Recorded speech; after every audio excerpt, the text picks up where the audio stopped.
El día de hoy vamos a hablar, si no hay consultas, vamos a comenzar a hacer un resumen respecto, pues, a este tema del sistema digestivo. Sabemos que los organismos que no pueden fotosintetizar y que requieren de energía o moléculas presintetizadas por otros organismos son los llamados heterótrofos. Ellos, los heterótrofos, van a diferir entre sí por el tamaño de la partícula de comida que vayan a ingerir. Por ejemplo, los hongos van a absorber moléculas alimenticias. Por otro lado, el hombre va a tener que ingerir alimentos en bloques y debe descomponerlo en moléculas bastante sencillas. Para eso requiere un sistema digestivo. Los procesos nutricionales, esto es, ingerir, asimilar el alimento, se va a desarrollar en un sistema digestivo, el cual va a consistir en una cavidad o un tubo donde se reducen de forma tanto mecánica como química los alimentos a partículas y moléculas bastante pequeñitas como para poder ser absorbidas.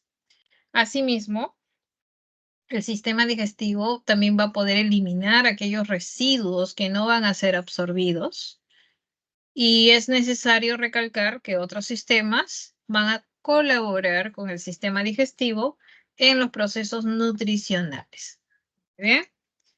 Es así que dependiendo de la complejidad, vamos a ver diferentes tipos de digestión, ¿no?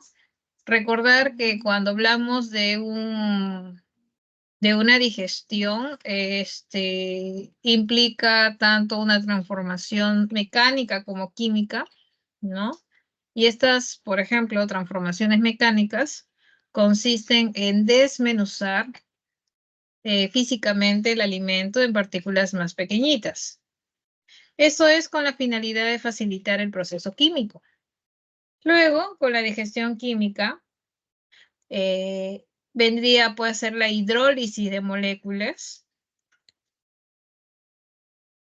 una degradación que se lleva a cabo generalmente dentro de una cavidad digestiva, ¿no? Y es así que vamos a hablar respecto a la complejidad. Vamos a ver diferentes tipos de digestión en los seres vivos, ¿no? Esto es tanto en invertebrados como en vertebrados. Comenzamos con una digestión sencilla, ¿no? Bastante básica, que es la digestión intracelular. Es aquella digestión que se observa, pues, en organismos sencillos, como pueden ser las amebas, que son protistas, y también ocurre en los poríferos, como las esponjas, ¿no? Y como vemos en la imagen, al interior se encuentran, pues, células, ¿no? Especializadas que van a contener organelas involucradas en el proceso de digestión. Es así que, por ejemplo, las amebas van a presentar, ¿no?, los lisosomas, ¿no? Y que gracias a la emisión de pseudópodos van a poder atrapar, englobar, ¿no?, esta partícula extraña que puede ser una bacteria, ¿no?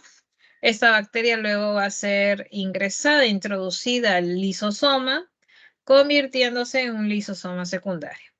Cualquier resto de la digestión va a ser expulsada al exterior por un proceso llamado exocitosis, ¿no? Con respecto a los poríferos, por otro lado, al interior de las esponjas, vamos a ver que se encuentran unas células tipo en collar que se encargan de filtrar del agua las partículas alimenticias que ingresan a la célula por endocitosis, ¿no? Estas pequeñas partículas van a ser englobadas en vacuolas, como estamos viendo en la imagen, y luego la vacuola se fusiona con el lisosoma. Nuevamente aquí entra a tallar esta organela dedicada, pues, o involucrada en la digestión intracelular. Muy bien, ya que esta organela contiene, pues, enzimas que descomponen el alimento en pequeñas fracciones.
En la digestión mixta, o sea, una digestión tanto intra como extracelular, es característico pues de los nidarios, donde el sistema digestivo en ellos va a ser incompleto, ya que solo presentan una sola abertura por donde ingresa el alimento y donde también se eliminan los desechos, ¿no? Esta abertura estará en comunicación con la cavidad gastrovascular, en donde las células glandulares van a secretar las enzimas que digieren el alimento, reduciéndolo a partículas bastante pequeñas. Luego, las células que van a revestir, pues, aquella cavidad, van a terminar por ingerirlas y culminar con la digestión de tipo intracelular. Los desechos van a ser eliminados nuevamente por la misma abertura de entrada, ¿no? Ese es en el caso de los nidarios, como también tenemos a los platelmintos que van a tener también una digestión de tipo mixta, o sea, tanto intra como extracelular. En el caso de los platelmintos, como estamos viendo en la imagen, un ejemplo es la planaria, cuyos órganos digestivos comprenden la boca, que se encuentra en una posición medio ventral, la faringe y el intestino ramificado. Al completarse la digestión a nivel intracelular, los restos serán eliminados por el orificio bucal. Estos animales tienen la capacidad de digerir sus propios órganos en caso de que se encuentren en algún momento en un ayuno prolongado, ¿no? Es más, pueden sobrevivir varios meses sin comer. Bien, ahora nos vamos al siguiente tipo de digestión, que es una digestión más compleja, la digestión extracelular.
La digestión extracelular es la que se lleva fuera de las células en una cavidad gástrica o en un aparato digestivo. Las células que van a tapizar estas cavidades van a poder segregar enzimas que van a ser necesarias para poder digerir el alimento. Por ejemplo, la lombriz de tierra va a presentar una digestión extracelular. Va a poseer, como bien vemos, tanto dos orificios, boca y ano, por lo que tienen un sistema digestivo completo, ¿no? Este animal ingiere partículas del suelo con materia orgánica a través de la boca. Y después de la boca continúa hacia la faringe musculosa, de ahí pasa por el esófago, luego pasa por el buche, donde se almacena, luego a la molleja, donde se tritura hasta convertirlo en una materia bastante fina. Lo que hace posible ya en el intestino, gracias a la acción de enzimas, puedan ser, ¿no? Digeridas y luego ser absorbidas. Muy bien. Obviamente los desechos o los remanentes no digeridos van a ser expulsados a través del ano. En cuanto, por ejemplo, al caracol, estamos viendo por otro lado, el caracol también es un organismo que va a presentar dos orificios, ¿no? Boca y ano, ¿no? Va a presentar, por lo tanto, un sistema digestivo completo. Muy bien. Y lo resaltante aquí con respecto al caracol es la presencia, ¿no? De una estructura tipo lengua con dientes llamada rádula. Y también algo resaltante vendría a ser el hepatopáncreas. Muy bien. Otro ejemplo lo vemos en los insectos, donde el tubo digestivo estará dividido en tres regiones. Una región anterior, media y posterior. La boca va a poseer una serie de estructuras articuladas, claro, adaptada dependiendo de la forma de alimentación.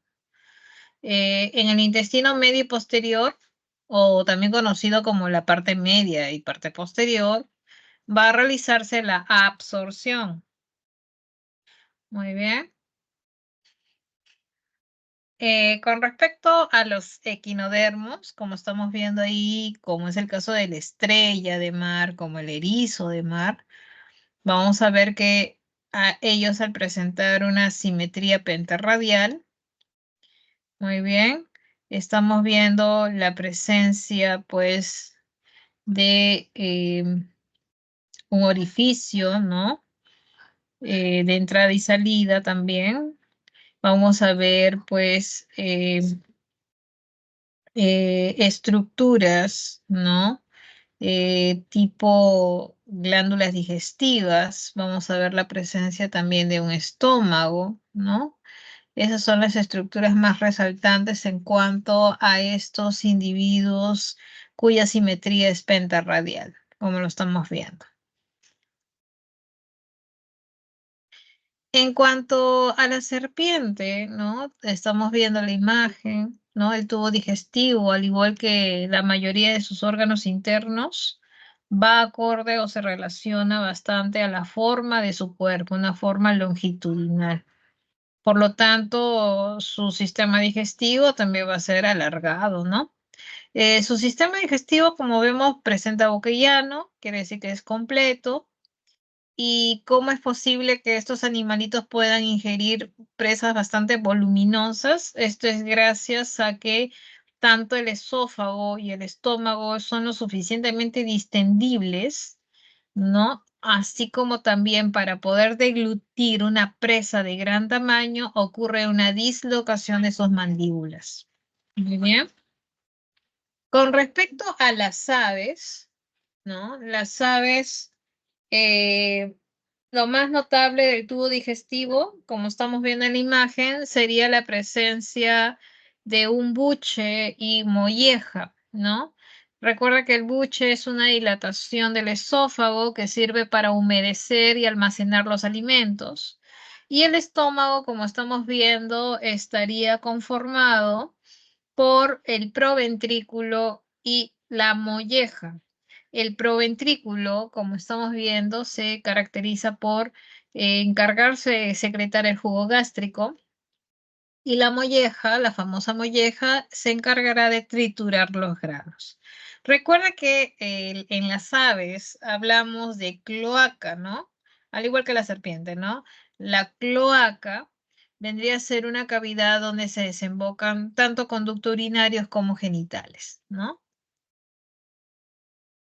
Muy bien, vámonos con otro ejemplo de digestión extracelular. Muy bien, a ver.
Otro organismo eh, que va a presentar una digestión extracelular van a ser los rumiantes. En el caso de los mamíferos rumiantes, el aparato digestivo se modifica según el tipo de alimentación, ¿no? En estos rumiantes, el estómago sería compuesto. Esto es, el estómago va a estar conformado por compartimentos. Es así que la ruta es la siguiente. Una vez que los rumiantes mastican ligeramente las hierbas con ayuda de sus grandes molares, pasan por el esófago, del esófago luego a la panza. La panza también es conocida como rumen, como está indicando en la imagen. Luego pasa al bonete o redecilla, o también conocido como retículo. Y ahí es donde las bacterias protistas van a realizar una degradación importante, que es la degradación química de la celulosa. Luego, de aquí, de este segundo estómago, van a regresar nuevamente a la boca, ¿no? Para ser nuevamente masticadas de manera lenta. Esto es lo que se llama la rumia. Muy bien. Una vez ya masticadas lo suficiente, las hierbas luego retornan nuevamente a la panza, luego al bonete y ahora sí pasan al tercer estómago, que es el omaso o también conocido como libro. Y finalmente llegan al verdadero estómago conocido como abomaso o cuajar, ¿no? Donde se secretan las enzimas digestivas y finalmente los alimentos ingresan, ¿no? A los intestinos para su digestión final y absorción. Muy bien. Esto.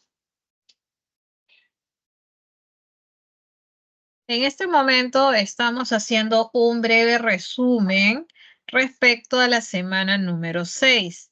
Si hubiese alguna duda en particular, consulta, por favor agradeceré me hagan llegar las dudas. Mientras no haya consultas, yo continúo con el resumen. Entonces agradeceré me puedan indicar si hubiese alguna consulta o duda respecto a algún tema desde la semana 1 hasta la 6, ¿no? Con respecto al curso de biología. Muy bien.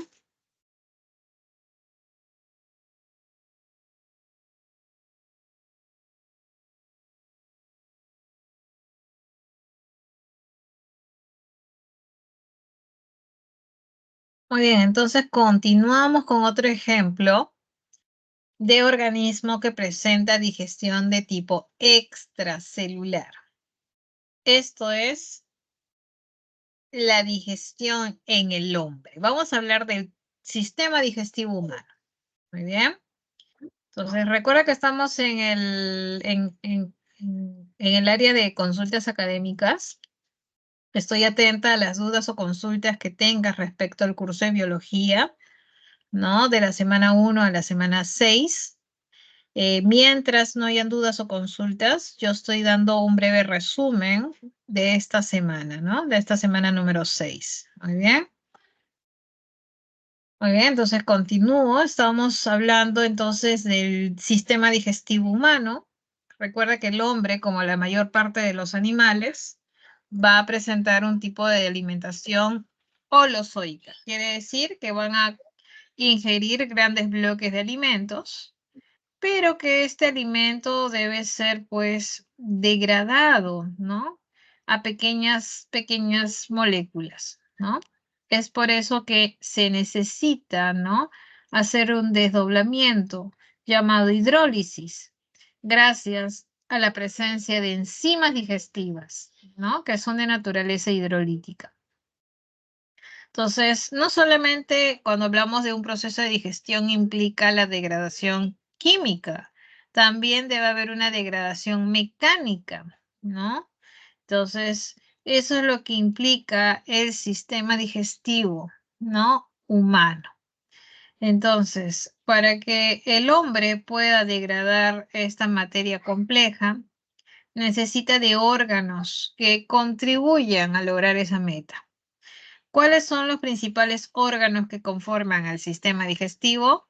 Son la boca, la faringe, el esófago, el estómago, el intestino delgado y el intestino grueso. Muy bien. Y también es preciso, ¿no?, la participación de glándulas anexas, como es, por ejemplo, las glándulas salivales, como es también el hígado, el páncreas, ¿no?, que contribuyen a lograr el objetivo del sistema digestivo, que es la degradación del alimento.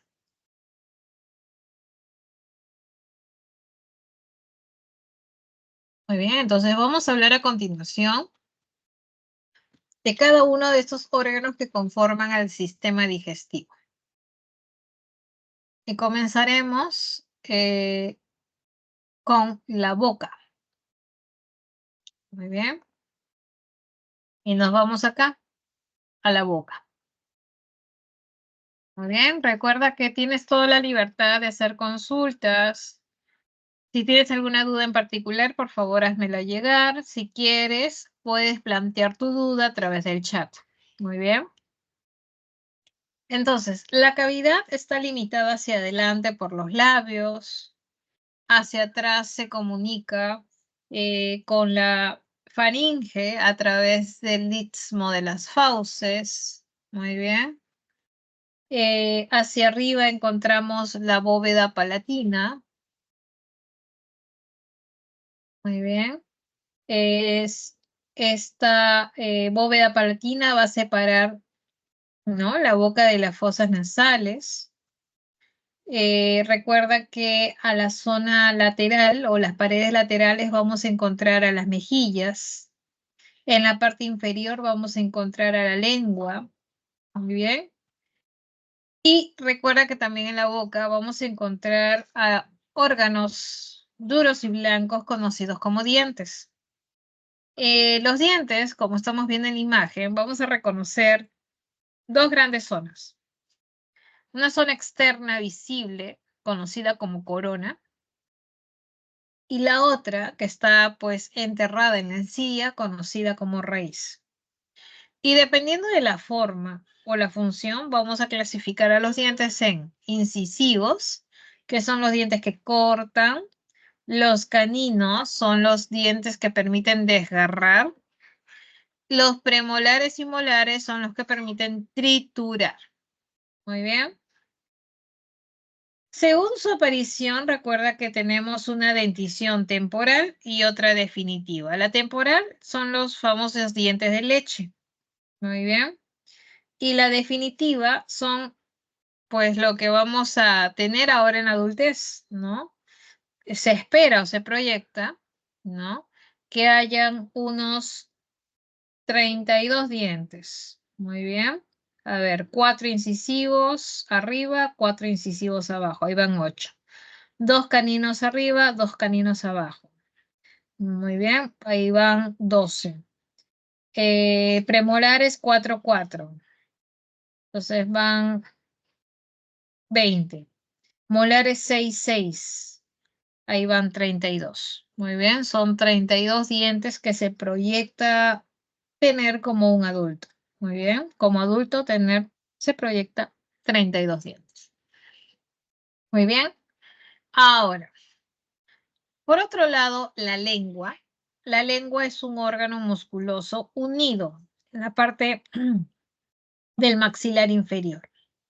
Este órgano va a estar revestido por una mucosa que tiene papilas gustativas, que pueden ser piliformes, que pueden ser fungiformes, que pueden ser foliáceas o caliciformes.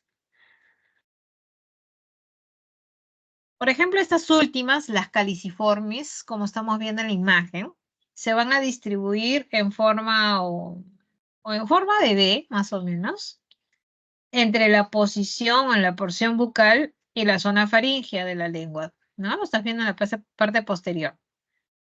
Esas papilas caliciformes detectan principalmente el sabor amargo. Muy bien. A ver, continuamos. En la boca también vamos a encontrar a las glándulas salivales, que son unos pequeños órganos en forma de racimo y van a ser encargados de elaborar la saliva, ¿no? Las glándulas salivales presentan pues tres tipos de células, muy bien, como son las mucosas, serosas y las células en cesta. Y si yo te preguntase cuántos son las glándulas salivales, son muchas, son varias, pero las tres principales son la parótida, la submaxilar y la sublingual, ¿no? Ahí lo tienes detallado en la imagen. Entonces, la parótida, como estamos viendo en la imagen, se encuentra situada cerca al conducto auditivo externo. Muy bien. La submaxilar se encuentra en la parte posterior de la lengua y la sublingual se encuentra cerca del frenillo. Ahora, recuerda que la glándula salival es una glándula exocrina. Quiere decir que van a presentar un conducto exterior, ¿no? Un conducto excretor. Por ejemplo, la parótida va a contar con sternum. La submaxilar cuenta con Wharton. La sublingual cuenta con Ribinus. Muy bien, esos son los nombres que reciben cada uno de sus conductos externos o excretores. Recuerda que tú puedes producir aproximadamente más de 1 litro de saliva al día y que estaría conformada principalmente por agua, pero también contiene albúmina, mucina, bicarbonato, sales y sobre todo una enzima. Esa enzima viene a ser la amilasa salival o tialina.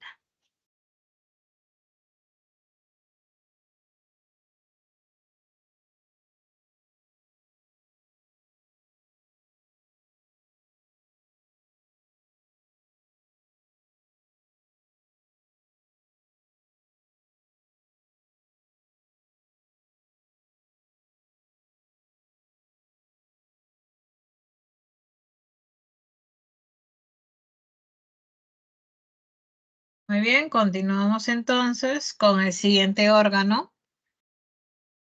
El siguiente órgano que conforma el tubo digestivo viene a ser la faringe, ¿no? La faringe es tan solo un conducto pequeño de 14 centímetros, muy bien, y que está situado delante de la columna vertebral.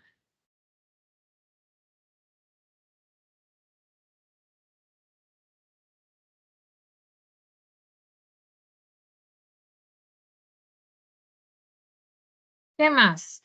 La faringe va a presentar tres capas. Las capas son mucosa, muscular y la capa serosa. Pero también vamos a reconocer tres zonas de la faringe. Una porción que está cerca a la nariz, llamada rinofaringe. Hay otra porción de la faringe que está en comunicación con la boca, por lo que se llama la orofaringe. Y hay otra porción de la faringe que está en comunicación con la laringe y se llama la laringofaringe.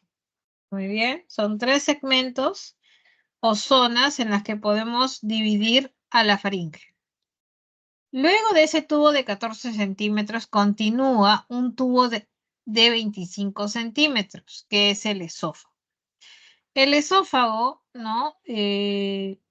Es un tubo que va a poder atravesar el diafragma, se comunica con el estómago, muy bien, y existe una válvula que comunica al estómago, ¿no? Es una válvula o un esfínter que evita que una vez ingresado el alimento del esófago al estómago ya no retorne. Esa válvula recibe el nombre de cardias. Muy bien. Y recuerda que el esófago, muy bien, también está conformado por una capa ¿no? Una capa mucosa, muscular y serosa. Muy bien. Luego del esófago sigue el estómago. Muy bien. El estómago es una dilatación del tubo digestivo. Va a estar situado en la cavidad abdominal. Muy bien. Este estómago, a diferencia de las anteriores estructuras, va a presentar ya de 4 capas: mucosa, submucosa, muscular y serosa. ¿Y por qué tiene una capa adicional? Es debido a las condiciones ácidas en las que se va a encontrar el estómago, porque allí ya encontramos el famoso jugo gástrico, ¿no? El jugo gástrico ya tiene un pH bastante ácido, y esto es debido a la producción de ácido clorhídrico gracias a las células parietales. Muy bien. También en el estómago encontramos otros tipos de células, como son las células principales, que van a producir el pepsinógeno. Y también tenemos a las células G, que va a producir la hormona gastrina. La gastrina, como cualquier hormona, va a regular la producción de ácido clorhídrico.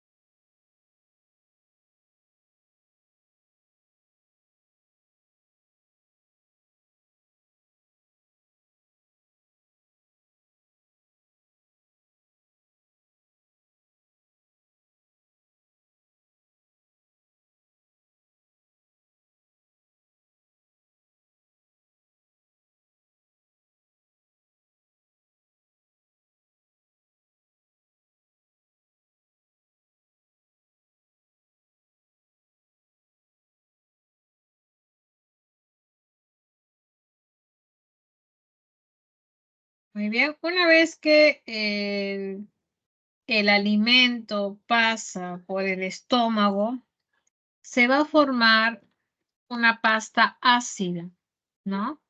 Esta pasta ácida, ¿no? Llamado quimo, va a pasar ahora hacia el intestino delgado. Muy bien. Es así que este quimo ácido va a pasar al intestino. El intestino mide aproximadamente unos 7 metros de longitud.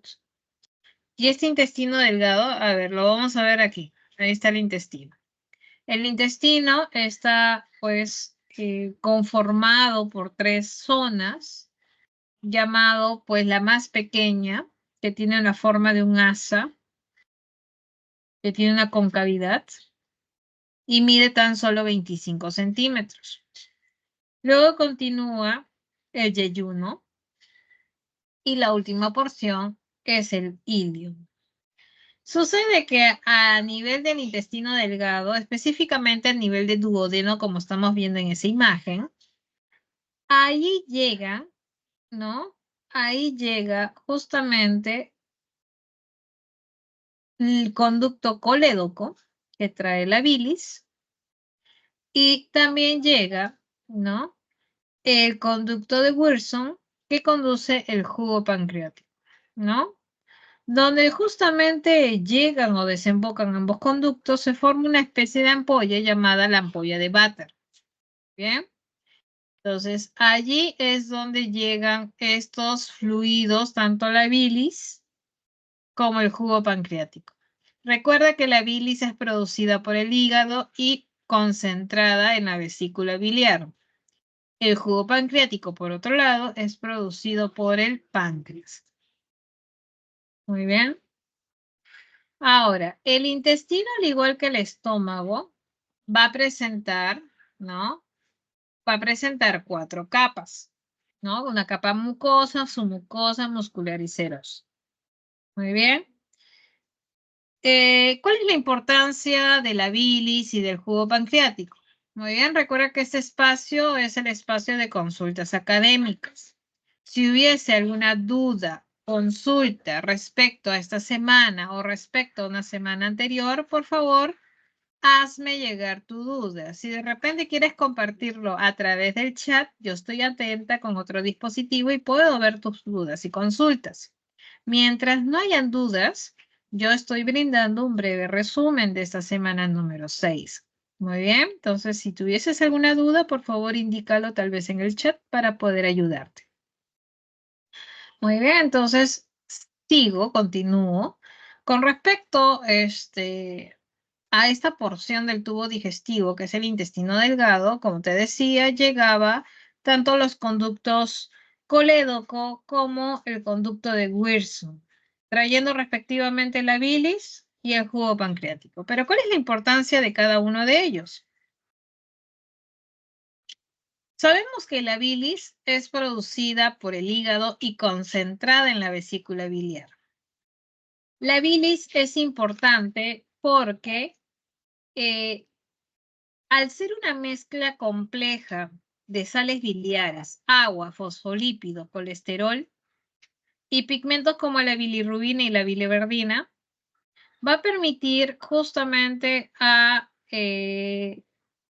de emulsificar, o sea, actúan como detergentes o emulsificantes. Esto quiere decir que si tenemos un glóbulo o una gota grande de lípido, que va a ser difícil que la lipasa pueda degradarla, va a llegar la bilis y lo que va a hacer es separar esa gota grande de grasa en pequeñas gotitas. Eso se llama emulsificar.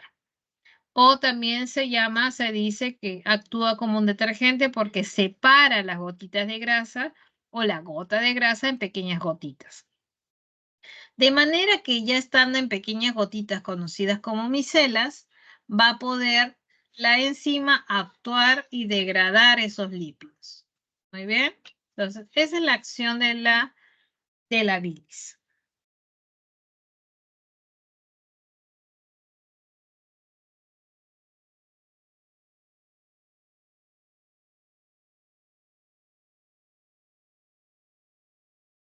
Por otro lado, el jugo pancreático. El jugo pancreático va a tener un papel, ¿no? Principalmente debido a que presenta bicarbonato, va a poder neutralizar el quimoácido. Bien.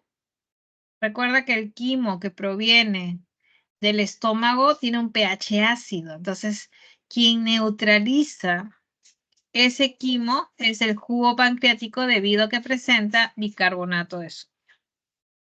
Por otro lado, el jugo pancreático también va a presentar enzimas.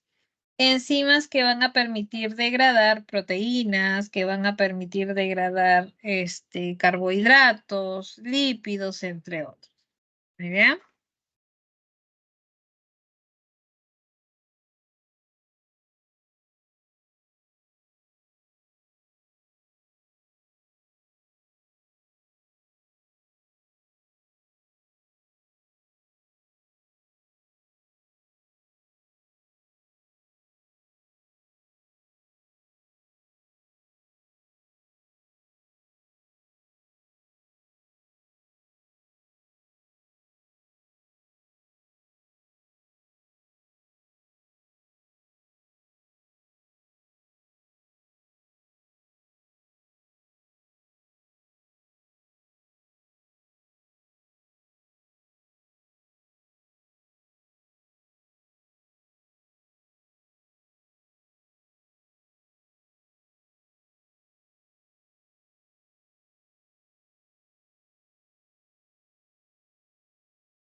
Muy bien, continuamos entonces. Ahí viene una pregunta de tu compañera.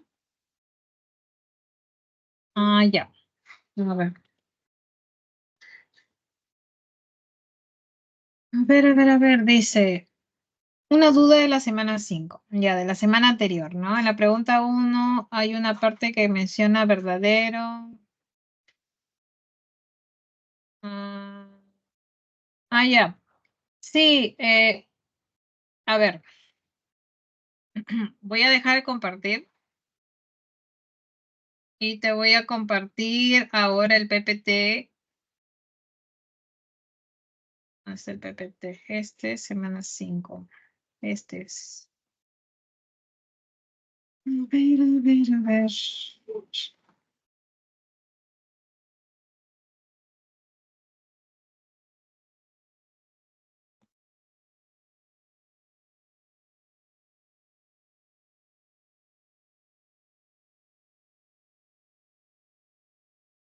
A ver, ahí está.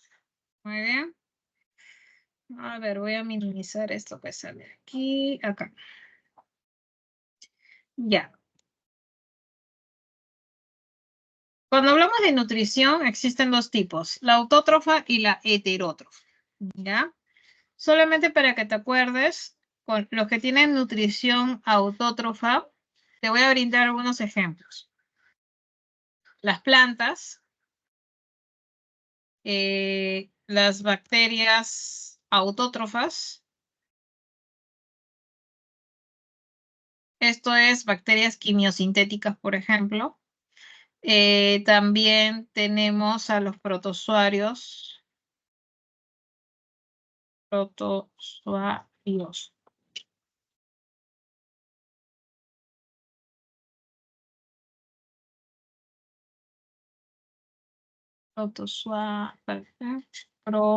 Protozoarios, sí, protozoarios holofíticos.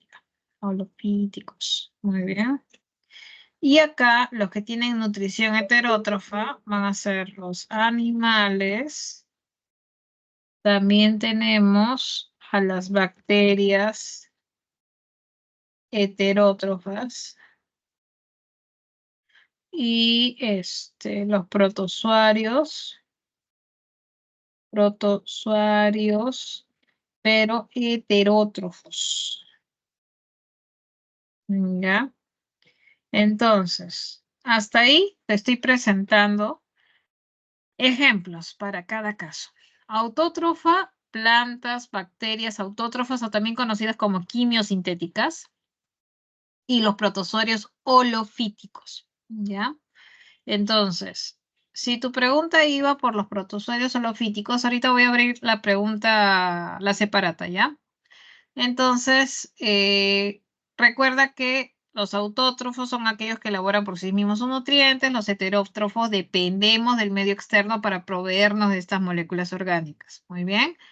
Entonces, cierro acá y me voy con la separata de la semana 5. ¿Ya? La semana 5, ¿dónde está mi separata? Ahí está. Muy bien. Y me voy con la pregunta número 1.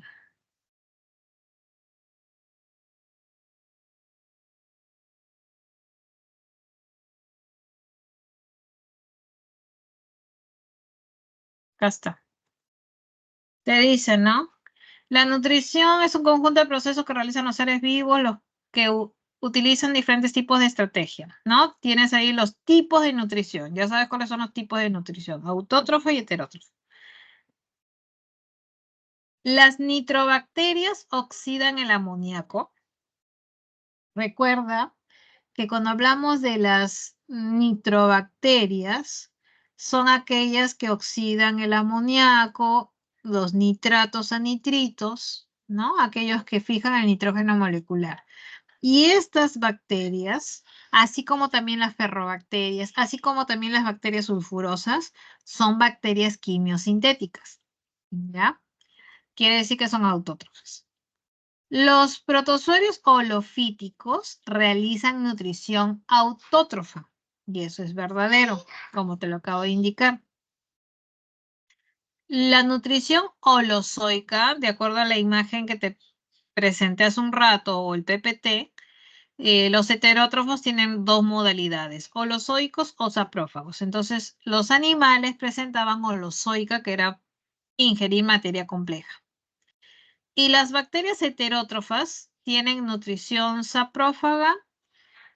Sí, podríamos decir eso, ¿no? Entonces, recuerda que la nutrición saprófaga era cuando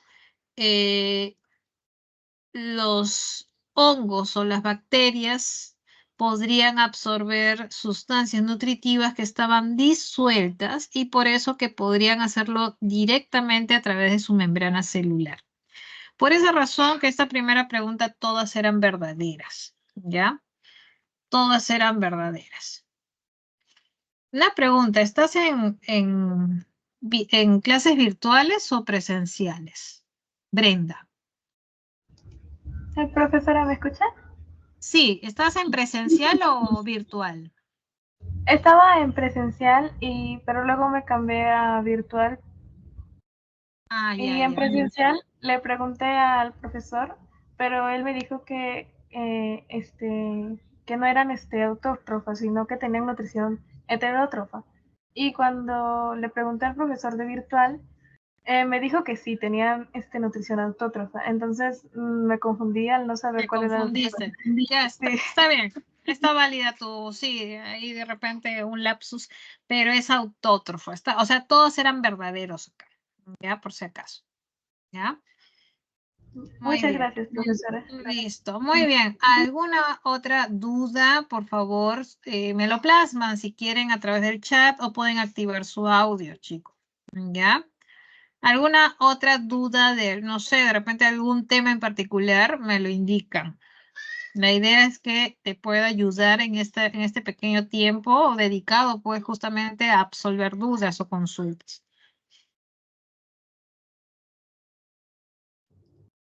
Profesora, ¿podría explicar bien, podría explicarme cómo es la digestión, por ejemplo, en los rumiantes? No entendí muy bien cómo es la degradación enzimática, o sea, si se daba en los 3 estómagos o se daba solo en 2 estómagos.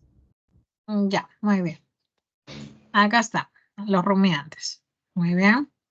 Con respecto a los rumiantes, muy bien, ellos, ¿no? Justo hace un rato mencionaban, ¿no? Con respecto a la digestión, tenemos una digestión simple que se llama intracelular, característico de organismos simples, sencillos, ¿no? Como son amebas, poríferos. Luego tenemos la que se llama mixta, que es tanto intra como extracelular.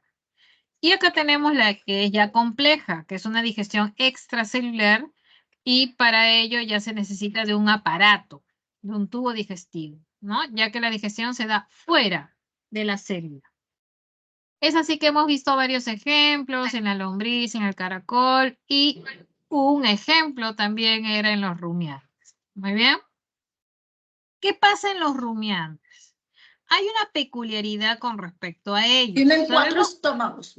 Ajá, muy bien. Entonces, ¿qué pasa con los rumiantes? Recuerda que si bien son mamíferos, pero que su estómago estaría compuesto, o sea, en este caso estaría pues conformado o dividido en 4 cámaras. Muy bien. Si bien, ¿por qué le decimos rumiantes? Por la misma razón de que a continuación lo voy a mencionar. Tú sabes que los rumiantes, como es el caso de la vaca, por ejemplo, con la ayuda de sus grandes molares, hace una primera digestión, o sea, una digestión. Recuerda que cuando hablamos de digestión, el proceso digestivo implica tanto degradación mecánica, que es un desmenuzamiento, ¿no? Físico, como también hay una digestión o degradación química, que es con ayuda de enzimas.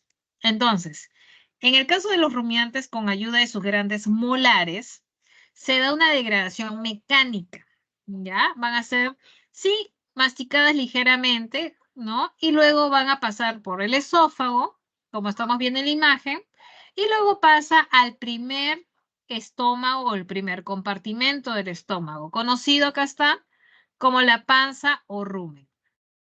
¿Listo? Ahí está la panza o rumen. ¿Listo?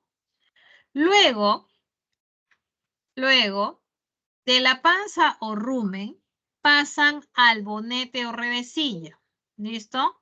Este bonete o redecilla, que la verdad es que está bastante cercano, sino que en la imagen pareciese que no, pero está a continuación. Este bonete o redecilla, muy bien, o también conocido como retículo, ¿listo?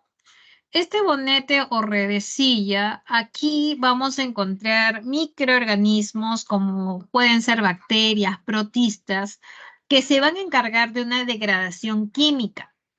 Y es que vamos a específicamente degradación química ¿de quién? De un componente de la pared celular de los vegetales. Esto es, se degrada aquí la celulosa.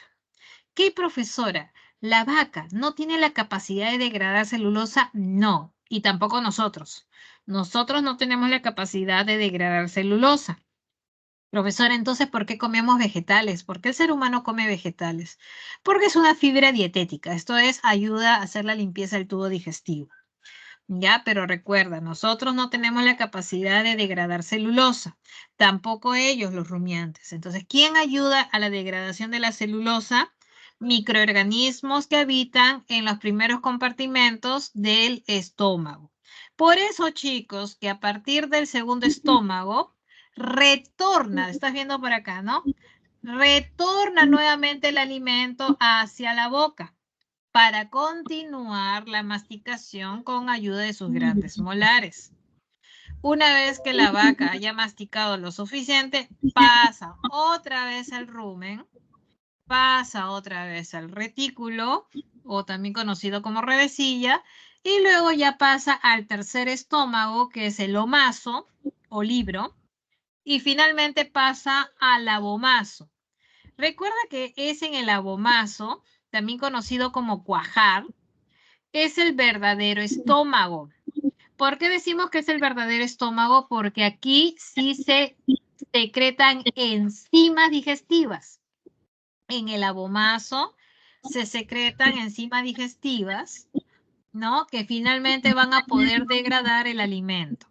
Muy bien. Y luego va a pasar al intestino. Muy bien. Espero haber resuelto, ¿no? Tu duda con respecto a este punto. Muy bien. ¿Hasta ahí todo claro? Sí, muchas gracias, Miss. Muy bien, chicos. A ver, chicos, estamos en este espacio de consultas académicas. Veo que varios han integrado a esta pequeña reunión. Repito, recuerda que en este pequeño espacio puedo absolver alguna duda, consulta que tengas respecto a las semanas, ¿no? anteriores o esta semana número 6 del curso de biología. ¿No? Si en caso no hubiese consultas, yo estaba haciendo un breve resumen, pero si tú tienes una consulta en particular, puedes activar tu audio o simplemente colocarlo en el chat, que yo estoy atenta con otro dispositivo, los comentarios que tú hagas a través del chat. Muy bien. ¿Listo?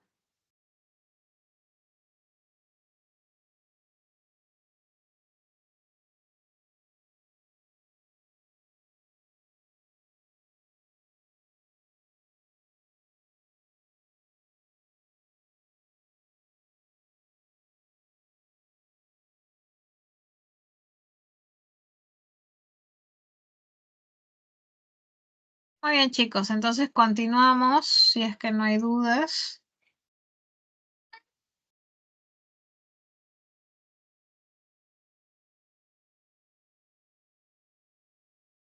Muy bien, continuamos. A ver, me quedé por aquí. A ver.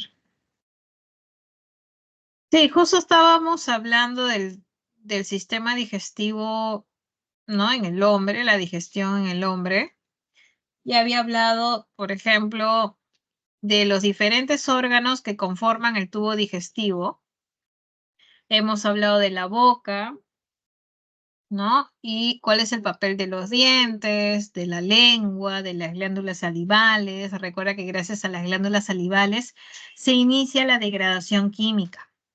Recuerda que los dientes facilitan lo que es la degradación mecánica a nivel de la boca.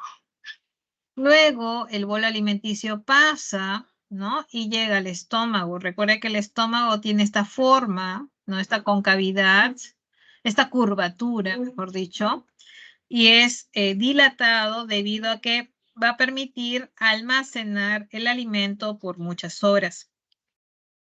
El estómago va a presentar diferentes tipos celulares que van a contribuir con la formación del jugo gástrico, ¿no? Recuerda que a nivel del estómago el pH es bastante ácido, lo cual facilita la degradación química del alimento. Muy bien, recuerda que las células encargadas de producir ácido clorhídrico van a ser las células parietales o también conocidas como oxínticas.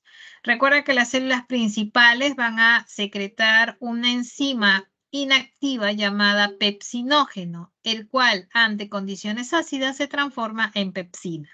Recuerda que en el estómago se inicia la degradación de la proteína, ¿no? Gracias a la pepsina. Y recuerda que las células G producen una hormona gastrina, la cual regula, ¿no? La producción de ácido clorhídrico. Muy bien. Una vez que se ha formado una masa aquí en el estómago, que es el quimo ácido, pasa a la siguiente porción del tubo digestivo. Esto es, pasa al intestino. Recuerda que la primera porción del intestino, esta concavidad, recibe el nombre de duodeno. Luego, la siguiente porción del intestino delgado es yeyuno y finalmente es el ilio. Recuerda que el intestino delgado puede medir cerca de 7 metros, ¿no? Y recuerda que en esta concavidad, ¿no? En este duodeno que mide 25 centímetros, es importante este lugar porque aquí se aloja la cabeza del páncreas. Y recuerda que el páncreas, a través de su conducto, ¿no? Este conducto, ¿cómo se llama ese conducto, chicos? El conducto de Wilson, ¿no? Desemboca el jugo pancreático. Y a través del conducto colédoco desemboca o llega la bilis que viene de la vesícula biliar. Recuerda que la bilis es producida por el hígado, pero concentrada en la vesícula biliar. Y antes te estaba mencionando la importancia de cada una. ¿Por qué es importante la bilis y por qué es importante el jugo pancreático? La bilis recuerda que se encarga de emulsificar la grasa. ¿Qué significa? Si la grasa es así de grande, se forma una gota grande de grasa al interior de tu cuerpo, es preciso de que esta gota grande sea pues dividida en gotitas. ¿Para qué? Para que la enzima lipasa pueda tener fácil su trabajo. Porque si está así, la lipasa no va a poder actuar adecuadamente. Necesita que sea dividida o también conocida como emulsificada en pequeñas gotitas llamadas micelas. De esta manera se facilita el trabajo de la enzima lipasa. Esto se llama emulsificación de las grasas gracias a la bilis. Por otro lado, el jugo pancreático es importante porque el jugo pancreático contiene bicarbonato de sodio. Esto es, va a poder neutralizar el pH ácido del quimo. Este quimo que proviene del estómago, ¿no? Está viniendo del estómago, pasa por el duodeno ácido y es necesario neutralizar esa acidez gracias al jugo pancreático que trae bicarbonato de sodio. Pero recuerda que recuerda que el jugo pancreático no solamente trae bicarbonato, también el jugo pancreático trae enzimas que continúan la digestión, enzimas como son las proteasas, lipasas, amilasas, entre otras, ya que todavía a nivel intestinal continuamos con la digestión. Muy bien. Listo, chicos. Entonces, es así que a nivel del intestino delgado, como te decía, vamos a encontrar que este intestino va a presentar 4 capas. Una capa llamada mucosa, una capa llamada submucosa, la otra capa es la muscular y finalmente la capa serosa. Recuerda que en la mucosa se llama así porque encontramos, pues, diferentes glándulas, como por ejemplo las glándulas del Lieberkühn. O de repente encontramos la submucosa, en las que vamos a encontrar otras glándulas que segregan mucus o moco, que es la glándula de Brunner, por ejemplo, ¿no? También en la submucosa encontramos vasos sanguíneos, nervios. En la muscular, obviamente, estaría constituida por las fibras musculares. En la capa serosa está constituida por un tejido conectivo, ¿no? De tipo laxo y también vasos sanguíneos. ¿Listo? Entonces, esa es en cuanto a la estructura, pues, del intestino delgado. ¿Cuáles son las capas del intestino delgado? Muy bien. Ahora, como te había dicho algo importante, la digestión todavía no ha acabado, continúa en el intestino delgado. Es así que, aquí en el intestino delgado, muy bien, vamos a continuar con la digestión y gracias al jugo intestinal, ¿no? Acá tenemos un breve resumen de cuáles son los componentes que estaría contribuyendo con la degradación, en este caso enzimática o química, del alimento a nivel de cada órgano del tubo digestivo. Por ejemplo, a nivel de la boca, ¿no? Gracias a la saliva, que contiene la amilasa saliva-lotialina, se inicia la degradación de los carbohidratos. A nivel del estómago, como ya te dije anteriormente, se inicia la digestión de las proteínas. Esto es la pepsina, ¿no? Que está activada, degrada proteínas en polipéptidos. Luego, recuerda que el hígado es importante porque produce la bilis y la bilis es una sustancia que se encarga de emulsificar las grasas. Luego tenemos el páncreas, que tiene el jugo pancreático. El jugo pancreático, aparte de que presenta, como te dije, bicarbonato de sodio, va a tener enzimas, como es la amilasa, que degrada el carbohidrato en disacáridos. Tenemos la lipasa, que degrada el lípido en ácidos grasos. La tripsina, la quimiotripsina, la carboxipeptidasa son proteasas, ¿no? Que se van a encargar de degradar, por ejemplo, tripsina y quimiotripsina, el polipéptido en péptido. En cambio, la carboxipeptidasa degrada el péptido en aminoácidos. Y la nucleasa degrada el ácido nucleico en nucleótidos. Muy bien, ese es el jugo pancreático. Pero ¿qué pasa con el jugo intestinal? Recuerda que a nivel de intestino delgado culminamos la digestión para luego darse la absorción. Por lo tanto, el jugo intestinal debe presentar enzimas que permitan degradar al máximo, ¿no? Las moléculas orgánicas. Es así que con el jugo intestinal se termina la degradación. Es así que si encontramos disacáridos con la maltasa, la sacarasa, la lactasa del jugo intestinal, se degrada el disacárido en monosacárido. Y hasta ahí es lo máximo que podemos dividir los carbohidratos o glúcidos. Luego, con el jugo intestinal, debido a la presencia de aminopeptidasa, degrada el péptido en aminoácido. La nucleotidasa degrada el nucleótido en sus tres componentes, base nitrogenada, fosfato y pentosa. Quiere decir que a nivel de duodeno, a nivel de duodeno con el jugo intestinal, se da o se culmina la degradación para luego darse la absorción a nivel intestinal. Muy bien. Es así que la absorción, ¿no? Se da justamente a ese nivel, tanto a nivel del yeyuno como del ilion. Y recuerda que los desechos de la digestión, quiere decir que las proteínas que no han sido digeridas o cualquier exceso de agua, ¿no? Etcétera, van a ser, ¿no? Eliminadas a través del ano, ¿no? Y entonces quiere decir que a ese nivel del intestino grueso, ¿qué es lo que ocurre? Vamos a ver a continuación. ¿no? Tenemos ahí los diferentes componentes o segmentos del intestino grueso, donde los restos, ¿no? De proteínas no digeridas, de bacterias también, entre vivas y muertas, van a ser eliminados a través del ano.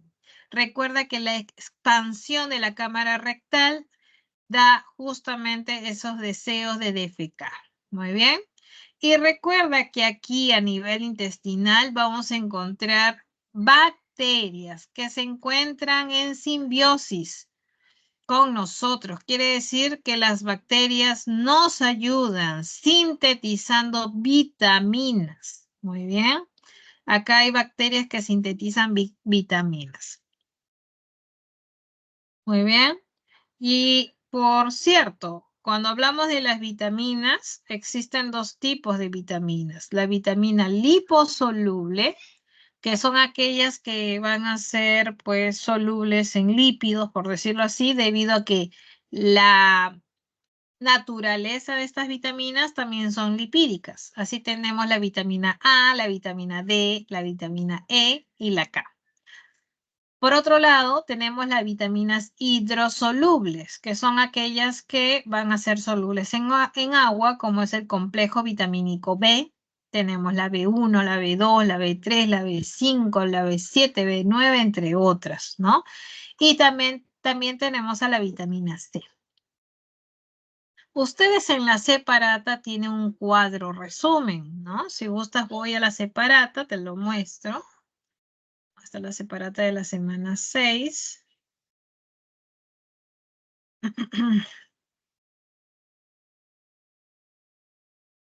Acá está la separata de la semana 6, chicos. Una separata que tienes que repasar, ¿no? Ya al inicio de este espacio ya había hablado justamente de los tipos de digestión, perdón, intracelular mixta y extracelular, siendo la digestión extra la más compleja, caracterizada también por individuos complejos. Muy bien. Acá tenemos justamente los pasos, ¿no? En el proceso de digestión. Luego tenemos acá varios casos, ¿no? De animalitos que presentan tubo digestivo. Acá tenemos a los que presentan una digestión mixta. Acá tenemos a los que presentan una digestión extracelular. Acá también extracelular. También. Muy bien. Y acá hemos hablado hace un rato de los rumiantes. Esto es del tubo digestivo humano, ¿no? Hemos hablado de los diferentes órganos que conforman el tubo digestivo. Comenzamos con la boca. Hablamos también que en la boca habían, ¿no? Esas estructuras duras y blanquecinas que son los dientes. Hablamos de la fórmula dentaria. Recuerda que se proyecta en la adultez llegar a 32 dientes. Y recuerda que los dientes de leche, que eran la dentición temporal, ¿no? Habrán llegado a los 20 dientes. Muy bien, acá tenemos, ¿no? Recuerda que a nivel del esófago se inician los movimientos peristálticos que continúan al estómago, continúan a nivel intestinal. Muy bien. Tenemos acá el papel del hígado y del páncreas. Recuerda que el hígado, al producir la bilis, permite la emulsificación de las grasas. Recuerda que el jugo pancreático es importante porque elimina o libera bicarbonato, ¿no? Y también enzimas que contribuyen con la degradación enzimática. Recuerda que el intestino delgado mide aprox 7 metros. Bueno, varía entre 6 a 8 metros de largo, ¿no? Recuerda que aquí se culmina la digestión, ¿no? Y luego se continúa la absorción. Muy bien, ahí está justamente el papel de las vellosidades intestinales, ¿no? Dan mayor superficie para la absorción. Acá tenemos las partes del intestino grueso. Y aquí es importante, chicos, la participación de hormonas, las hormonas gastrointestinales. Por ejemplo, a nivel del estómago hay la participación de la gastrina. producido por las células G. ¿Y cuál es el papel de la gastrina? De inducir, promover la secreción de ácido clorhídrico en el estómago. Muy bien, tenemos a nivel intestinal estas tres, la colecistoquinina, secretina y el GIP. La colecistoquinina es una hormona que estimula la secreción, ¿no?, de enzimas pancreáticas y también promueve la contracción de la vesícula biliar.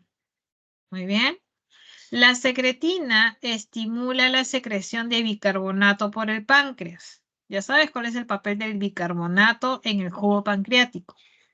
Y tenemos el péptido inhibidor gástrico, el GIP, que es el que inhibe los movimientos peristálticos a nivel del estómago. Muy bien. Entonces, eso es en cuanto a las hormonas que participan en este proceso de digestión. Recuerda que las hormonas son importantes en la regulación. Muy bien. Acá nuevamente te dice cuál es el papel tanto de estas secreciones, saliva, jugo gástrico, jugo pancreático, jugo intestinal, con su respectiva composición enzimática. O sea, qué enzimas podemos encontrar en cada una de estas secreciones y sobre dónde actúa y qué esperaríamos obtener. Este cuadrito está bastante simpático. Debes repasar, chicos. Debes repasar ese cuadrito, que hay un breve resumen del proceso de digestión. Como decía, ¿no?, durante la clase de hoy, te decía que el proceso de digestión implica tanto degradación mecánica como degradación química o enzimática. Muy bien, por ejemplo, en la boca, la degradación mecánica es gracias a los dientes. Pero a partir del esófago en adelante, esa degradación mecánica es gracias al movimiento peristáltico. En cuanto a la degradación química o enzimática, a nivel de la boca es gracias a la amilasa salival. Luego, a nivel del estómago, es gracias a la pepsina.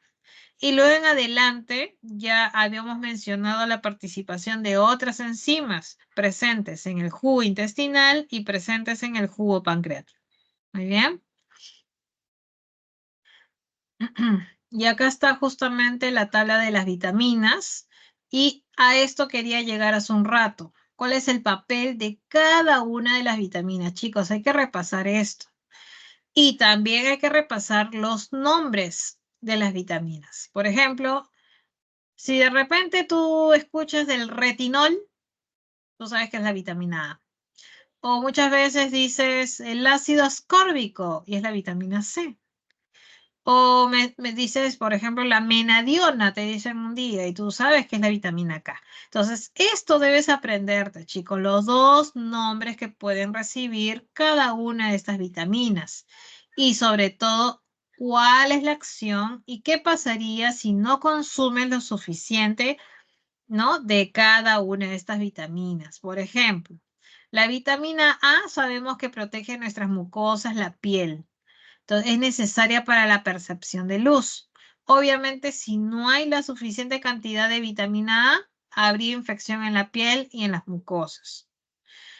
El colecalciferol, o sea, la vitamina D, regula la absorción de calcio y por lo tanto la formación de huesos. Obviamente, si hay déficit de vitamina D, daría el raquitismo. La vitamina E o tocoferol tiene que ver con la fertilidad en animales menores. Quiere decir que no está totalmente corroborada en el humano, pero se sabe que en experimentos con roedores produce esterilidad, ¿no?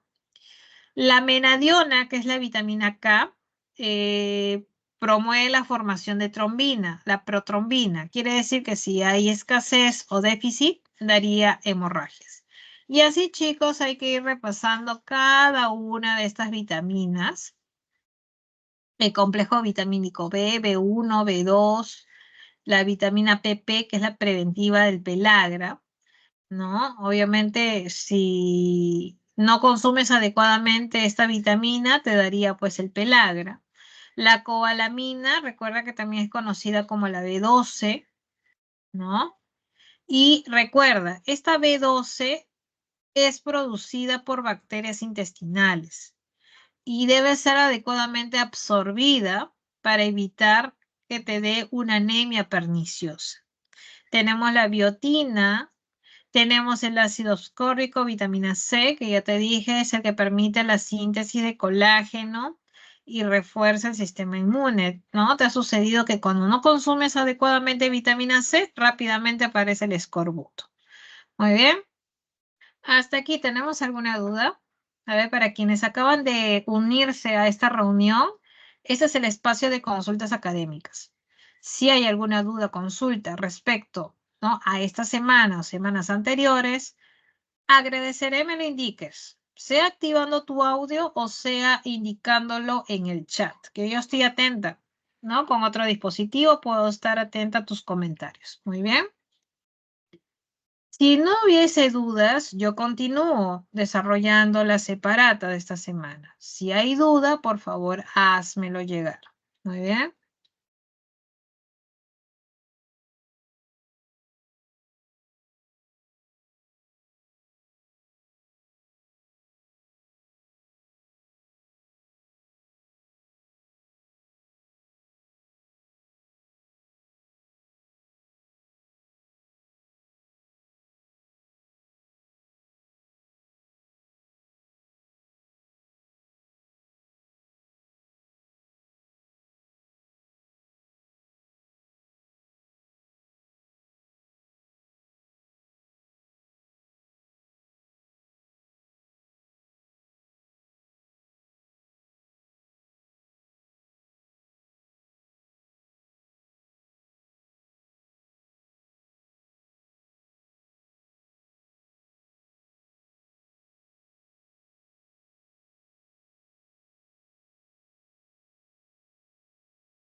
Muy bien, entonces vamos a, en esta última parte de este espacio de consultas, vamos a desarrollar la separata, ¿ya? Aprovechando de repente que durante el desarrollo puedan surgir algunas dudas, vamos a desarrollar la primera pregunta.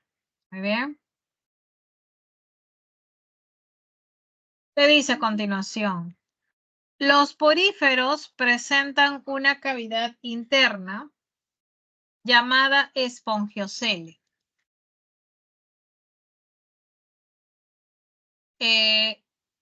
Tapizada por células llamadas cuanocitos,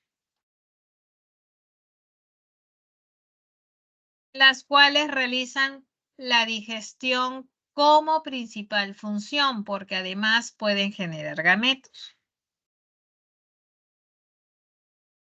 Esta digestión se realiza ¿de qué manera? ¿Cómo se daría esta digestión? Te dice acá. A ver, te dice. A ver, comenzamos del último. Dice, la captura del alimento mediante movimiento ameboideo. A ver, la secreción de moco en el espongiocele. La captura del alimento semidigerido en el celenterium. Recuerda que es un porífero. La secreción de enzimas hidrolíticas en el espongiocele. La captura del alimento en el espongiocele mediante un collar de moco, dice acá, ¿no? Entonces, para comenzar, por teoría, sabemos que los poríferos, ¿qué tipo de digestión tienen? Tienen una digestión intracelular, mixta o extracelular. Entonces, aquí tú debes tener el conocimiento teórico. Los poríferos tienen digestión intracelular. Por lo tanto, si tienen digestión intracelular, quiere decir que las células van a capturar el alimento, en este caso a través de un collar de moco, y luego continúan una digestión intracelular dentro de la célula con ayuda, claro, de organelas llamadas lisosomas, ¿no? Por otro lado, conocimiento aparte, chicos, se sabe que estos cuanocitos podrían luego desdiferenciarse y generar gametos, ¿ya? Desempeñando también un papel en la reproducción. Muy bien, pero como te decía, con respecto a la digestión, la clave sería pues la A, ¿ya? La 1 está aquí en la A. Muy bien. ¿Hasta ahí todos de acuerdo? ¿Alguna duda o consulta respecto a esa primera pregunta? Bueno, si todos estamos de acuerdo, pasamos a la siguiente pregunta. Pregunta número 2. Muy bien. La pregunta número 2 te dice, a diferencia de los poríferos, los nidarios presentan una cavidad en la que podemos hallar algo, ¿no? Además, los residuos obtenidos tras la digestión salen de las esponjas a través de, mientras que en los nidarios es a través de. A ver. Dice, a diferencia de los poríferos, los nidarios presentan una cavidad. ¿Qué podríamos hallar en esa cavidad?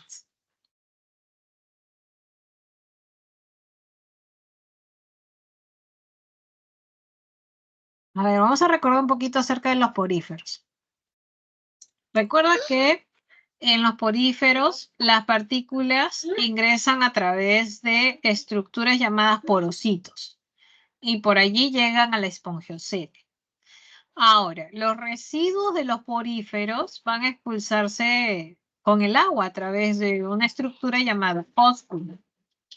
Pero ¿qué pasa en los nidarios? El alimento ingresa a través de su único orificio, que es una boca ano, se digiere parcialmente en esa cavidad, que es la cavidad gastrovascular o también conocida como celenterión. Allí va a haber enzimas hidrolíticas, ¿no? Y luego, pues,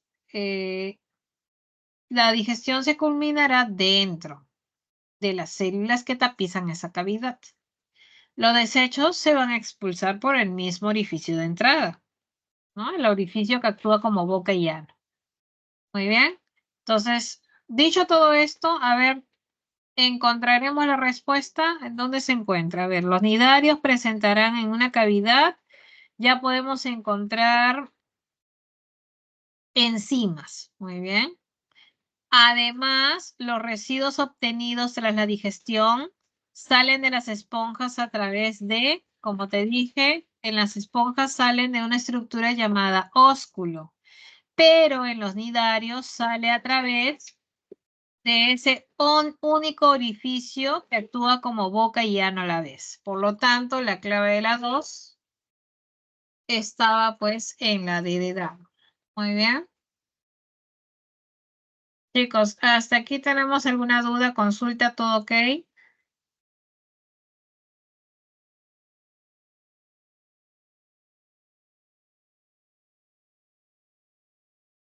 Muy bien, entonces seguimos con la siguiente pregunta. Te dice, la comparación entre los tubos digestivos de una mantis religiosa y una mariposa monarca revelan notables diferencias a nivel de la región anterior del tubo digestivo. La región anterior, a ver, ¿cómo así? Recuerda que cuando hablamos de la región anterior, estamos hablando tal vez del aparato bucal, ¿no? Recuerda que te habían mencionado que el aparato bucal de los insectos iba acorde al tipo de alimentación. Muy bien. Es así que cuando hablamos, por ejemplo, de las mantis religiosas, sabemos que estas son como que carnívoras y las mariposas se encargan de alimentarse del néctar, esta solución azucarada de las flores. Entonces, por lo que en una primera diferencia a nivel de la región anterior, sería pues a nivel de las piezas bucales. Muy bien. ¿Qué más?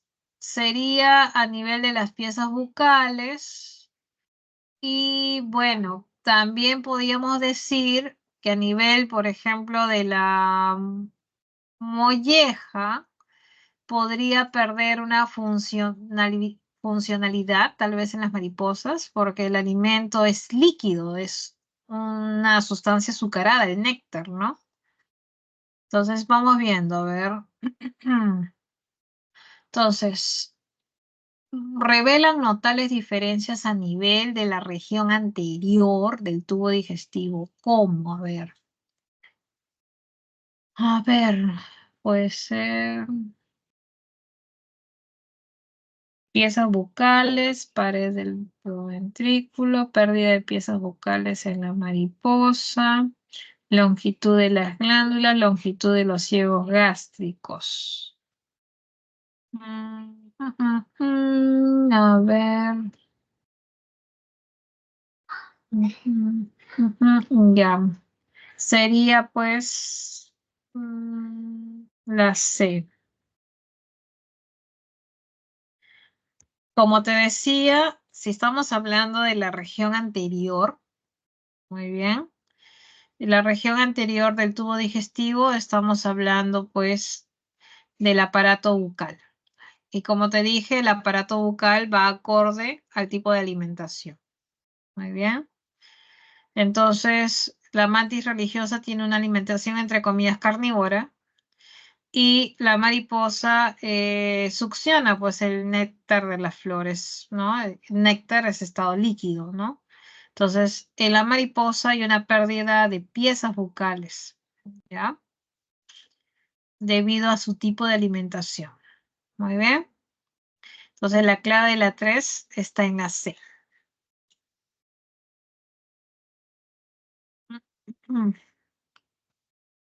Pregunta número 4.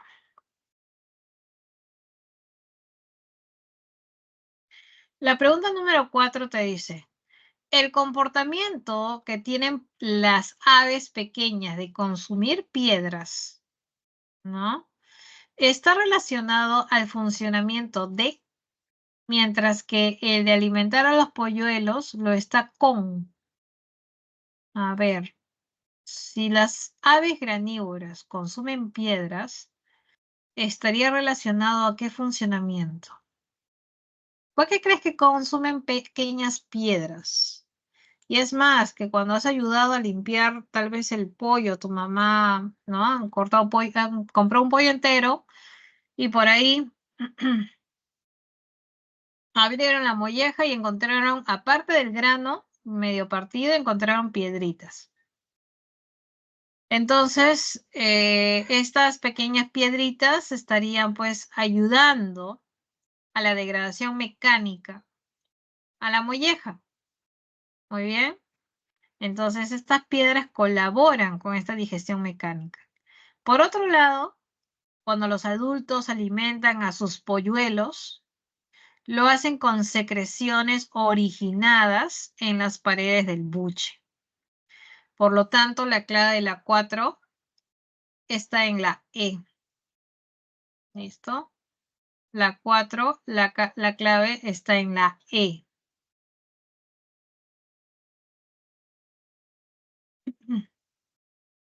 Continuamos. Siguiente pregunta, pregunta número 5. Te dice, ¿no? Luego de diseccionar las cámaras estomacales de un rumiante, se ha aislado las enzimas principales que podrían obtenerse a partir de ellas. Si se utiliza como sustratos la celulosa y la caseína, ¿cuántas cámaras estomacales tendrían enzimas capaces de degradar estos compuestos de manera respectiva? Comenzamos con la celulosa.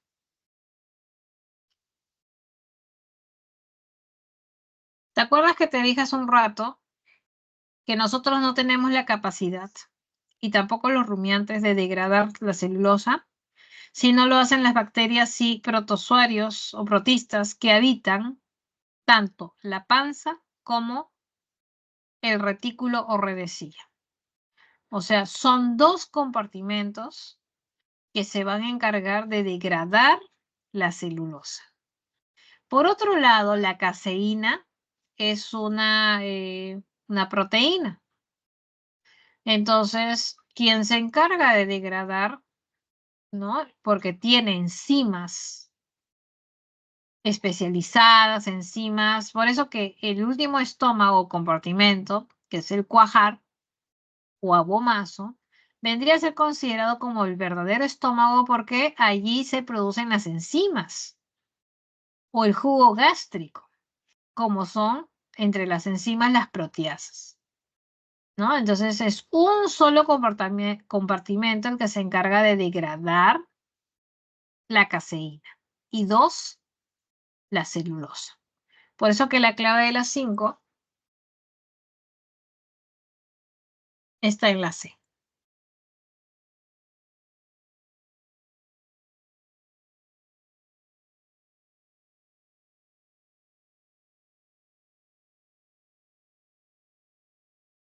Muy bien. Hasta ahí, chicos, vamos bien. ¿Alguna duda, consulta?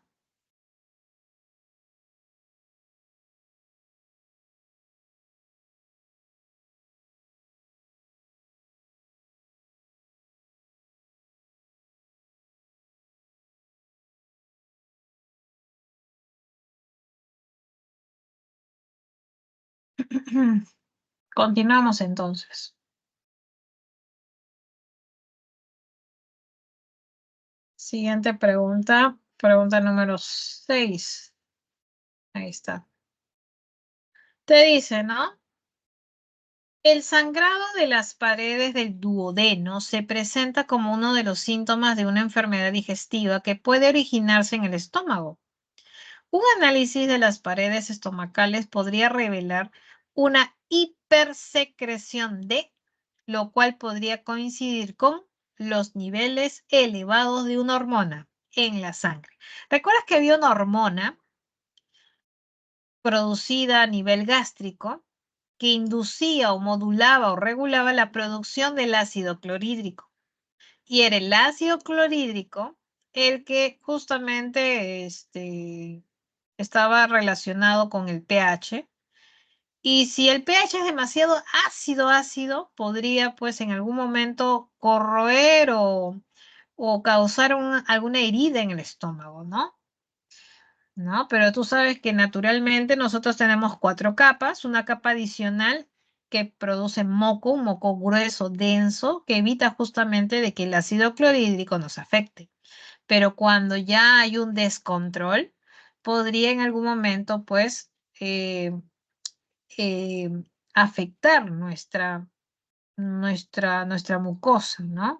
Afectar las paredes de nuestro estómago, causando, pues, las denominadas úlceras. Muy bien, entonces, ¿cuál sería la respuesta de las 6?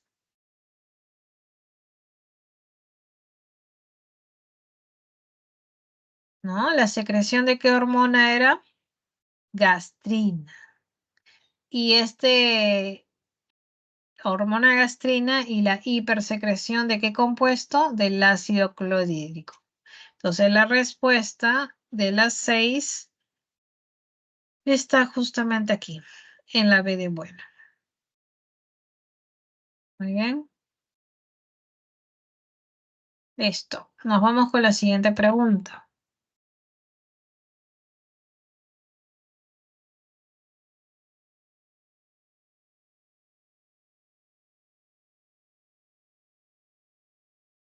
Muy bien. ¿Tenemos alguna duda adicional, chicos? ¿Todo ok? Continuamos entonces.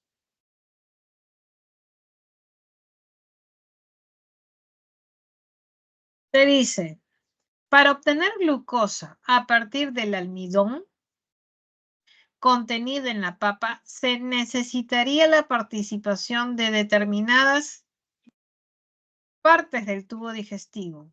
A ver, como por ejemplo, si yo quiero obtener unidades de glucosa a partir del almidón. El almidón es un polisacárido, un azúcar, un carbohidrato complejo. Entonces, este almidón es abundante en las papas. Entonces, primero, si tú estás comiendo papa, debe haber una degradación mecánica con ayuda de los dientes. Muy bien. Luego viene la amilasa salival o la tialina, que se encuentra pues en la saliva. Va a realizar una primera digestión del almidón. El 10% del almidón se hidroliza en maltasas, ¿no? Que son disacáridos. Y luego la hidrólisis se continúa con la amilasa pancreática, ¿no? Gracias al jugo pancreático. Finalmente, los disacáridos van a ser degradados por disacaridasas que se encuentran a nivel del intestino delgado, ¿no? Exactamente por células del intestino delgado conocidos como enterocitos. Muy bien, entonces de acuerdo a lo que te expliqué, ¿cuál sería la secuencia? Primero, habría justamente la participación de los dientes, glándulas salivales, jugo pancreático y las células intestinales o enterocitos. Muy bien. Por eso que la clave de las 7 estaría en la A. Muy bien. 7A.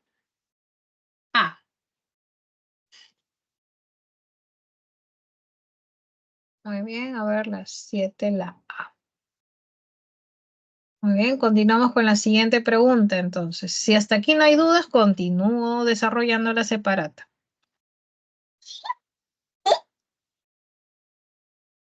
Muy bien. Siguiente pregunta, nos vamos a la pregunta número 8. Te dice, ¿no? Tenemos a continuación las enzimas necesarias para obtener aminoácidos, como por ejemplo la metionina a partir de la carne ingerida a través del sistema digestivo humano. Entonces, ¿cuáles serían pues las enzimas? ¿Cuál sería la participación? A ver, si queremos obtener aminoácidos a partir de la carne, que es proteína, ¿no? Tiene proteína.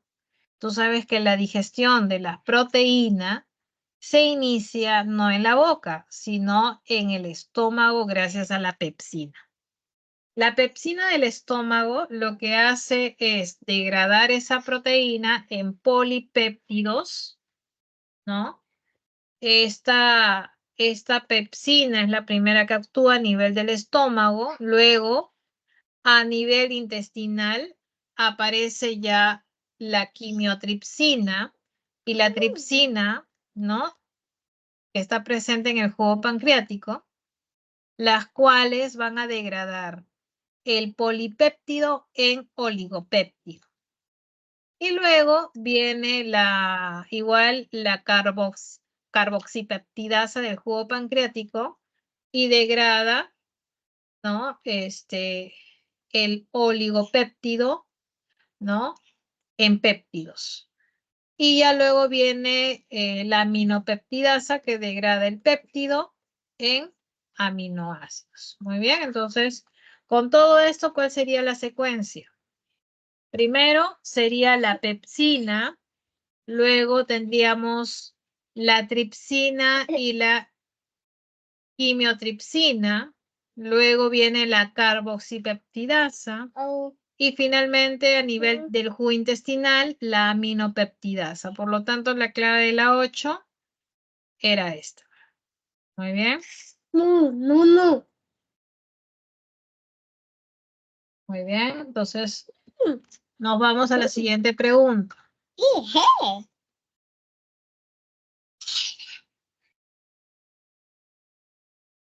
Muy bien, seguimos con la pregunta número 9.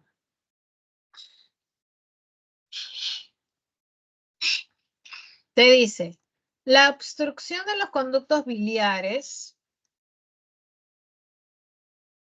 a causa de cálculos puede ocasionar deficiencias en la digestión de determinadas macromoléculas. Tú sabes que el conducto biliar es aquel por donde va a descender, pues, la bilis. Y si no desciende adecuadamente la bilis, obviamente no va a realizar algo importante de manera eficaz. Esta condición podría traer como consecuencias la incapacidad de, ¿no? Si se obstruyen los conductos biliares, ocasionaría, como te dije, una pérdida en el flujo de la bilis hacia el duodeno. Y con ello, la ausencia de lo que es la emulsificación de la grasa.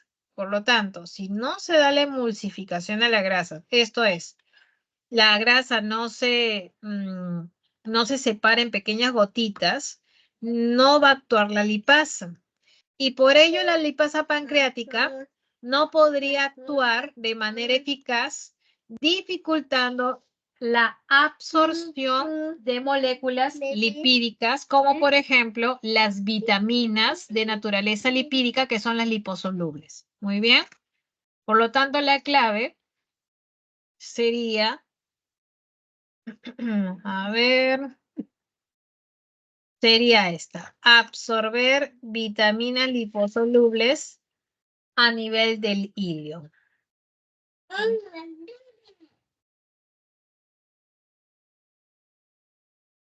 9C de casa.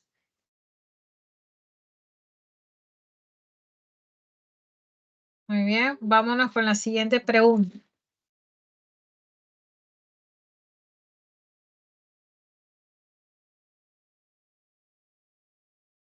La digestión química de las proteínas se localiza en dos segmentos del tubo digestivo. En el caso de los carbohidratos, la boca y el duodeno. Sin embargo, otras macromoléculas afrontan este proceso exclusivamente en el duodeno, como por ejemplo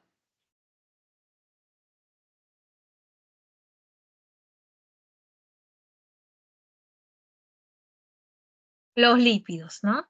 Recuerda que los lípidos afrontan la digestión química en el duodeno gracias a que llega la bilis del hígado y las lipasas pancreáticas permiten justamente su degradación, ¿no? De igual forma, los ácidos nucleicos se degradan inicialmente con las nucleasas pancreáticas y posteriormente con las nucleotidasas del jugo intestinal. Muy bien. Por lo tanto, la clave de la 10 está en la E de NAN.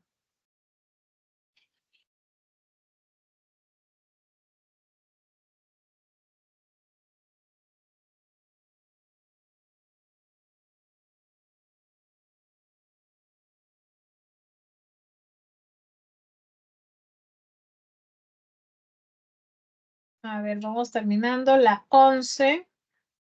Al igual que los seres humanos, los insectos y los anélidos presentan adaptaciones para aumentar la superficie de absorción en el tubo digestivo. Por ejemplo, ¿cuáles son esas estructuras que permiten aumentar?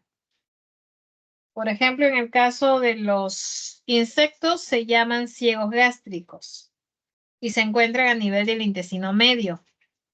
En el caso de los anélidos, existen los llamados pliegues internos, ¿no? En la porción terminal del intestino, esto se llama el tiflosol. Por lo tanto, la clave de la 11 está acá en la D.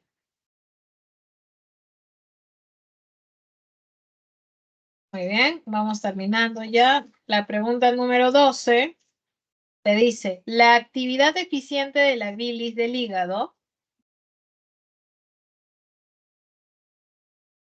y las lipasas pancreáticas llegadas al duodeno a través de permiten la absorción de las moléculas obtenidas a través de... ¿Bien? Entonces, la bilis del hígado y la lipasa pancreática llega a través de ¿qué estructura?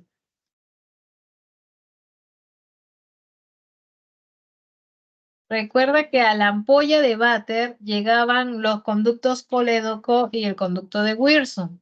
Muy bien. Y recuerda que los vasos quilíferos absorben los nutrientes lipídicos obtenidos a través de la digestión y lo conducen primero al sistema linfático. Muy bien. Entonces la clave de la 12 estaba en la D. Muy bien. A ver, continuamos entonces, ya por acabar.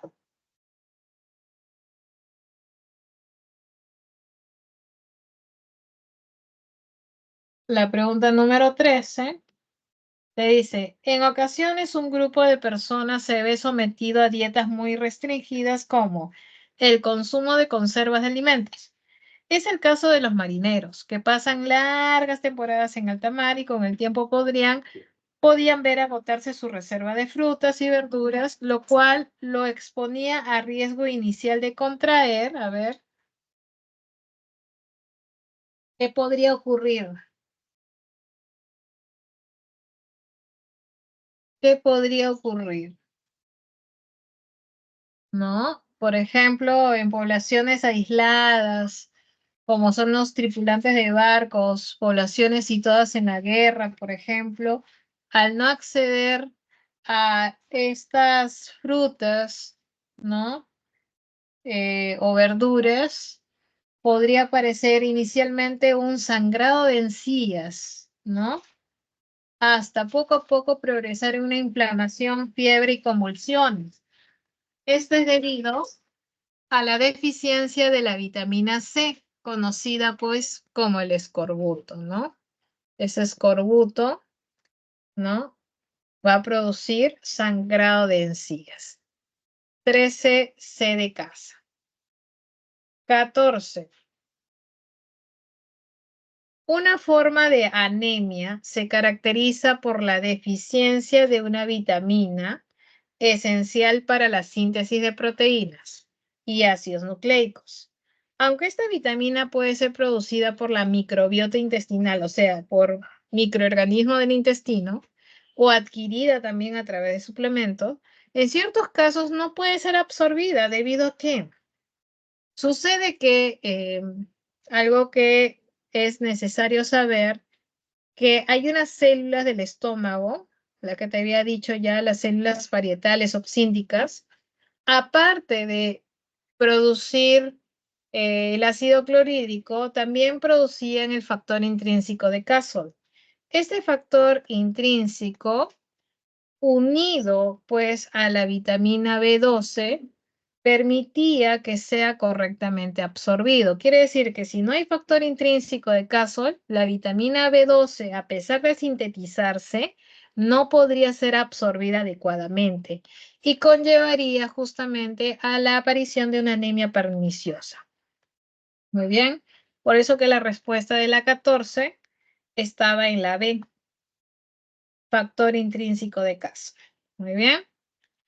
Y para terminar, la pregunta número 15 te dice, la pérdida, ¿no?, de una parte importante de la microbiota, nuevamente microorganismos que habitan en el intestino, a causa del consumo indiscriminado de antibióticos. Claro, recuerda que los antibióticos cuando se consumen de una manera pues no adecuada, muy probablemente por automedicación, no solamente arrasan con los microbios o bacterias, las bacterias que están causando una enfermedad, sino también matan a las bacterias que habitan naturalmente tu intestino.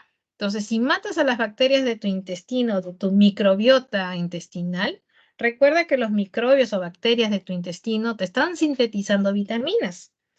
Y si no hay microbios que te sinteticen vitaminas, obviamente reduce las vitaminas importantes, pero ¿cuáles son las vitaminas que están relacionadas con la microbiota intestinal? Por ejemplo, la vitamina K puede ser obtenida a través del consumo de vegetales verdes, ¿no? También a partir de la microbiota intestinal. En el caso de la vitamina B12, también es obtenida de las bacterias intestinales. Por eso que La clave de la 15 está en la D de dado. Muy bien. Estas son las vitaminas que se pueden obtener por la microbiota intestinal. Muy bien, chicos. ¿Hasta aquí tenemos alguna duda adicional? ¿No? Nos queda ya un minuto. Muy bien, chicos, si no hay dudas, me voy despidiendo, recordando que el siguiente miércoles estamos nuevamente en el horario de 4 a 6 para poder absolver alguna duda, consulta respecto al curso de biología. Nos vemos.